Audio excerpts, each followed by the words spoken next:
L'Organisation des Nations Unies a reconnu avoir joué un rôle dans l'épidémie de choléra de 2010 à Haïti.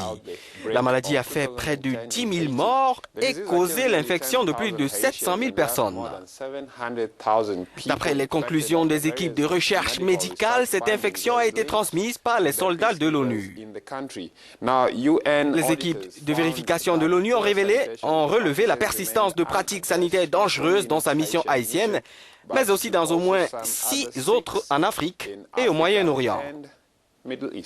Et puis en théorie, les réclamations des familles des victimes pourraient atteindre 40 milliards de dollars, soit 35 milliards d'euros. L'institution a jusqu'à présent systématiquement mis en avant son immunité pour ne pas répondre aux requêtes des Haïtiens pour ce qui concerne les dédommagements. Une cour d'appel vient à nouveau de lui donner raison sur ce point le 18 août. Nous sommes en ligne avec Sina Merope-Sinje de l'Institut pour la justice et la démocratie d'Haïti.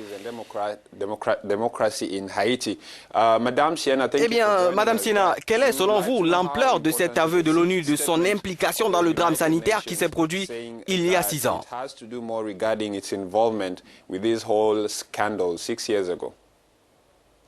Well, this is a huge shift from the UN's position.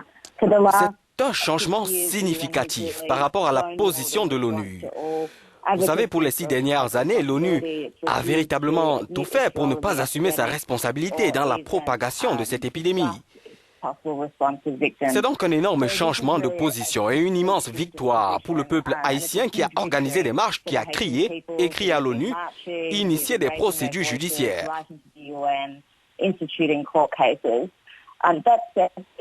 Et c'est une annonce qui est en train de prendre la bonne direction, mais il n'y a tout de même pas beaucoup de détails.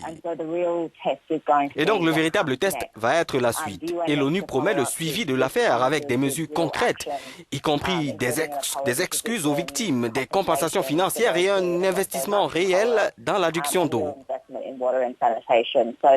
C'est donc ce que nous avons constaté. Alors, qu'attendez-vous maintenant pour les victimes? L'ONU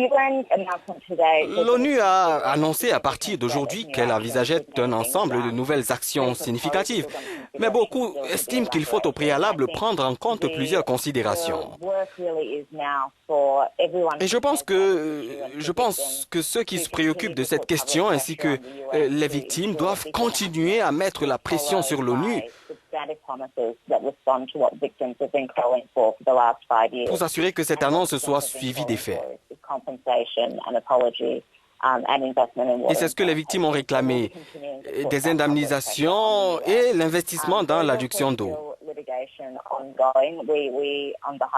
Et ils continueront à mettre cette pression sur les États-Unis. Vous savez, il y a encore des litiges en cours. Nous avons, au nom des victimes, ouvert une procédure judiciaire aux États-Unis en 2013.